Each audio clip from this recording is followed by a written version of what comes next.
आणि आता वळूयात सविस्तर बातम्यांकडे। बुलढाणा जिल्ह्यातील संग्रामपूर येथील एका देशी दारूच्या दुकानाची काही महिलांनी तोडफोड केली आहे। बुलढाणा जिल्ह्यातील संग्रामपूर शहरात देशी दारूची दुकानं कित्येक वर्षांपासून सुरू होती। संग्रामपूर शहरात ही दुकानं मेन रोडवर असल्यामुळे रस्त्यावरील येणारे विद्यार्थी आणि महिलांना याचा त्रास सहन करावा लागत होता।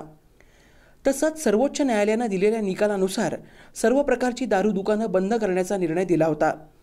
सर्वोच्च न्यायालयाच्या निर्णयानुसार अधिकृतपणे दारूची दुकानं व दारूची विक्री बंद झाली आहे।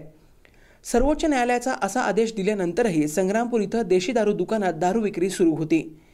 दारूची विक्री होत असल्याचा आरोप करत महिलांनी व ग्रामस्थांनी देशी दारू दुकानात जाऊन तोडफोड केली। बंद करो दुकान बंद करो असे नारे लावून महिलांनी तोडफोड केली।